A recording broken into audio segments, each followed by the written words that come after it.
warahmatullahi wabarakatuh. Selamat berjumpa lagi dalam pembahasan mengenai protein. Protein merupakan satu senyawa yang sangat berguna. Protein berasal dari kata proteus yang artinya yang utama. Protein sendiri merupakan rangkaian dari asam amino. Di rantai pendek asam amino disebut peptida.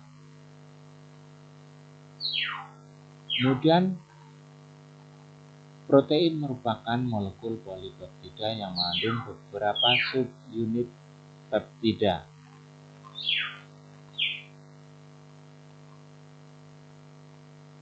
Amino merupakan molekul yang terdiri atas gugus amino,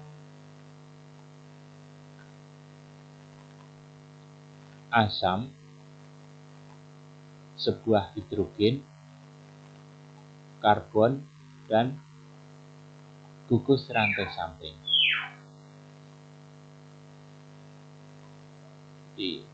Terdiri atas amino group, asam karboksilat di sini, gugus karboksil, kemudian hidrogen, karbon, dan gugus rantai samping. Dalam ikatan karbon alfa, artinya setelah COO, karbon alfa. Asam amino ada dua macam. Yang pertama adalah asam amino non-esensial. Asam amino yang dapat dibuat dalam tubuh.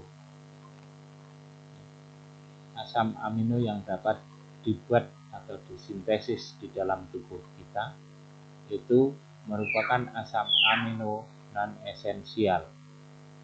Sedang yang kedua adalah asam amino esensial, yaitu asam amino yang sangat diperlukan, yang tidak bisa disintesis oleh tubuh manusia, sehingga harus diperoleh melalui makanan. Kemudian yang ketiga, asam amino esensial kondisional, artinya produksi asam amino tersebut tidak mencukupi kebutuhan aktivitas tubuh.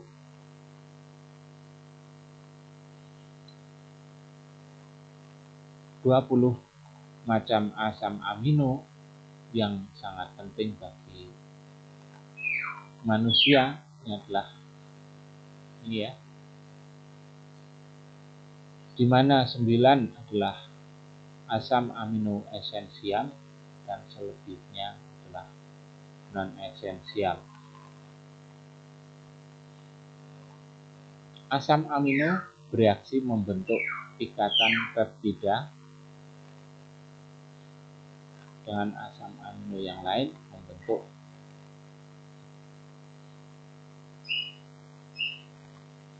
ikatan peptida. Jangan melepaskan gugus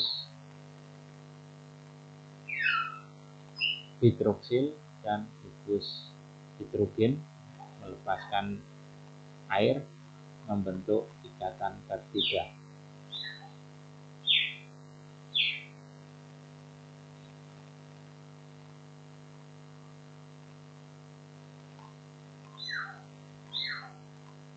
Struktur dari peptida yang sederhana, di sini ada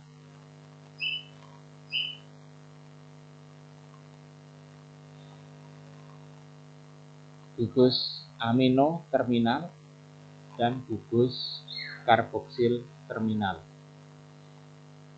Pada bagian ujung-ujungnya pasti berupa gugus amino ataupun gugus hidroksil.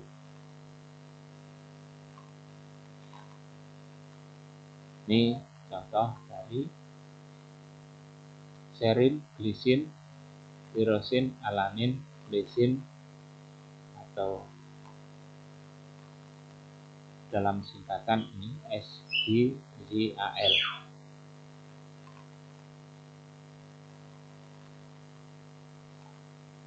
Penamaan peptida dimulai dari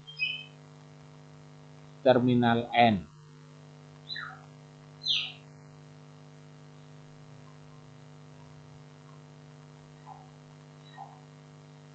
Umumnya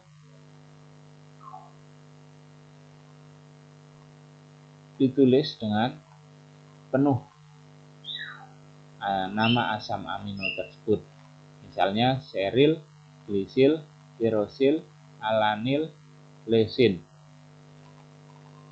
Kemudian menggunakan 3 kode singkatan. Yang tadi lengkap, kemudian disingkat. Ser, gli, tir, ala, dan leu. Untuk peptida yang panjang seperti protein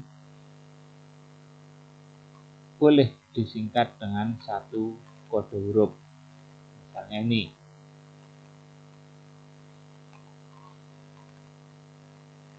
Ikatan yang ada dalam protein. Ada 4 jenis ikatan struktur protein. Yang pertama adalah struktur primer, yang kedua struktur sekunder, yang ketiga struktur tersier, dan yang keempat adalah struktur kuartener.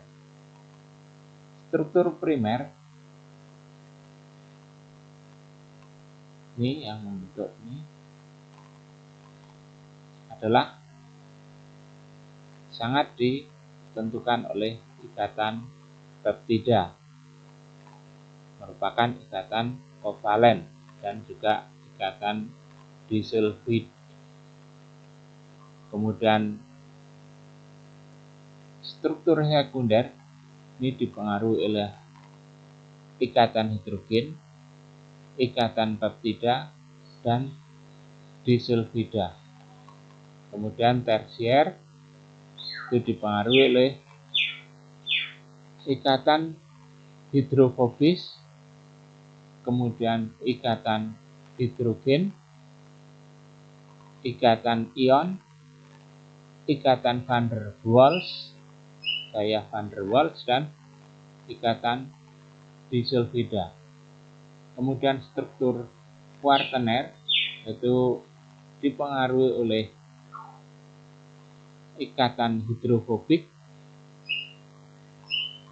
ikatan hidrogen, ikatan ionik, ikatan van der Waals atau gaya van der Waals, dan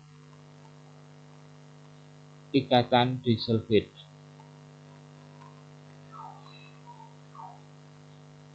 Ini struktur primer merupakan struktur yang sederhana dengan urutan asam amino yang tersusun secara linier.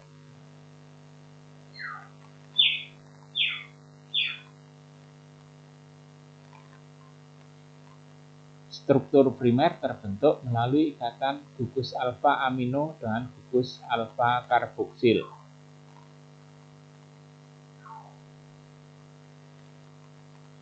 Gugus alfa amino dan gugus alfa karboksil seperti pembentukan ikatan peptida.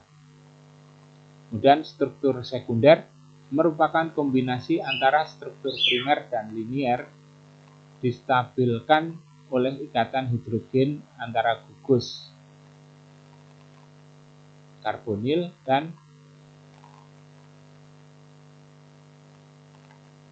amin di sepanjang tulang belakang polipeptida. Salah satu contoh struktur sekunder adalah alfa helix. Bentuknya terpilin. dan beta plated lembaran. Struktur ini memiliki segmen-segmen dalam polipeptida yang terlilit atau terlipat secara berulang. Kemudian struktur tersier, ada interaksi berbagai macam gaya ikat antar molekul, ya. Adalah lapisan yang tumpang tindih di atas pola struktur sekunder yang terdiri atas pemutarbalikan tak beraturan dari ikatan antar rantai samping atau gugus R berbagai asam amino. Struktur ini merupakan konformasi 3 dimensi. Ini yang membentuk bentuk 3 dimensi yang mengacu pada hubungan spasial antara struktur sekunder. Struktur ini distabilkan oleh 4 ikatan. Ikatan hidrogen, ikatan ionik, ikatan kovalen, dan ikatan hidrofobik. Dalam struktur ini, ikatan hidrofobik sangat penting bagi protein karena akan berikatan di bagian dalam protein globuler yang tidak berikatan dengan air. Jadi dia letaknya tersembunyi jauh dari sentuhan air.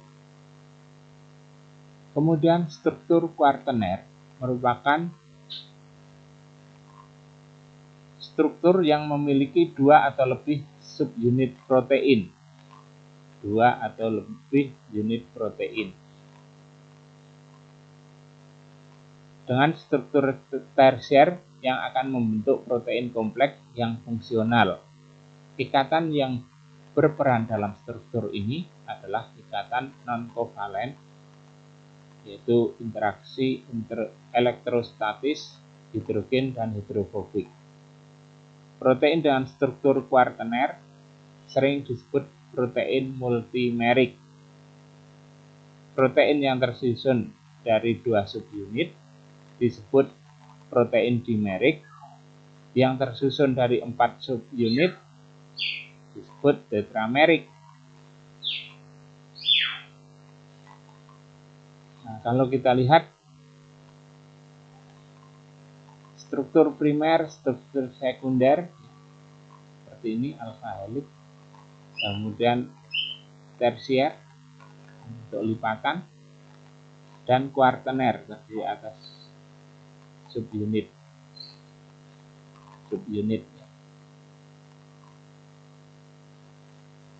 Klasifikasi protein berdasarkan bentuk molekul bisa dibedakan menjadi protein serabut, skleroprotein, albumit, atau sklerin. Berbentuk serabut, tidak larut dalam larutan garam, basa, alkohol.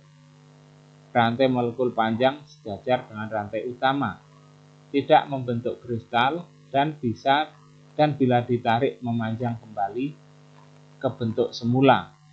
Ini fungsinya untuk membentuk struktur bahan dan jaringan.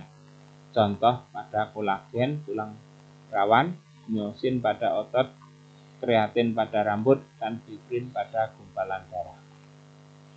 Kemudian yang kedua adalah protein globular, berbentuk seperti bola, banyak terdapat pada bahan hewani, mudah larut dalam larutan garam dan asam encer, mudah berubah karena pengaruh suhu, konsentrasi garam, asam, basa, serta mudah mengalami denaturasi. Klasifikasi protein berdasar daya larut. Albumin larut dalam air, mengendap dalam garam konsentrasi tinggi, contohnya leukosin pada gandum. Kemudian globulin tidak larut dalam air, larut dalam larutan garam, terdapat dalam banyak biji-bijian, sayuran, dan polong-polongan. Glutelin larut dalam alkali dan asam, contoh protein gandum dan padi. Prolamin larut dalam etanol cair, tidak larut dalam air dan etanol 100%.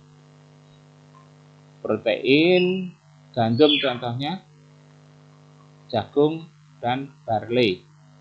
Kemudian histon bersifat basa, cenderung berikatan dengan nukleat dalam sel. Kemudian yang keenam adalah protamin. Berat molekulnya rendah, larut dalam air, dan bersifat basa. Struktur protein tidak stabil terhadap beberapa faktor. Nah, ini bisa menjadi perubahan bentuk struktur protein karena adanya pH, radiasi, temperatur, medium pelarut, pelarut organik misalnya, medium pelarut deterjen. Umumnya reaktif dan sangat spesifik, terutama pada gugus samping ya. Ini kation, anion, hidrosil aromatik, hidroksil alifatik, amina, amida, tiol, dan gugus heterosiklik. Perubahan struktur dari protein bisa menyebabkan denaturasi protein ya. Denaturasi protein adalah modifikasi struktur sekunder, tersier, atau kuartener tanpa memutuskan ikatan polipeptidanya. Denaturasi protein bisa reversibel atau irreversibel, tergantung pada tingkat denaturasinya. Pada denaturasi terjadi perubahan struktur asli protein tanpa perubahan urutan asam amino karena ikatan peptidanya tidak berubah. Perubahan protein karena denaturasi, itu ikatan peptida protein lebih mudah diserang ion enzim proteolitik, penurunan kelarutan, aktivitas biologis sebagai enzim turun atau hilang sama sekali, kristalisasi tidak mungkin lagi terjadi, viskositas naik. Jadi keencerannya naik menjadi lebih kental. Rotasi optis larutan protein meningkat. Kepekaan protein terhadap denaturasi ditentukan oleh mudah tidaknya pecah ikatan yang menyebabkan terbentuknya struktur 3 dimensi. Ini perbedaan asam amino penyusun dan struktur mengakibatkan kepekaan protein terhadap zat penyebab denaturasi juga berbeda. Misal, struktur tersiernya lebih peka atau ada yang struktur sekunder yang lebih peka.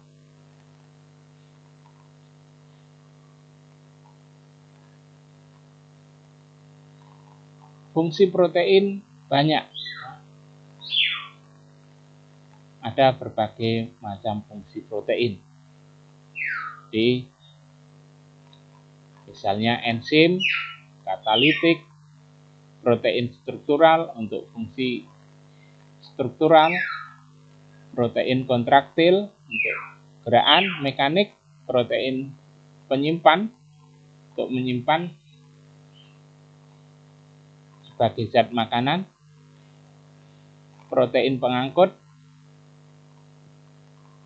untuk pengangkut, misalnya albumin serum ataupun hemoglobin, protein hormon, enzim pengatur dari metabolisme sel, antibodi, protein penggumpal untuk perlindungan, kekebalan, protein toksin, tangkap terhadap toksik.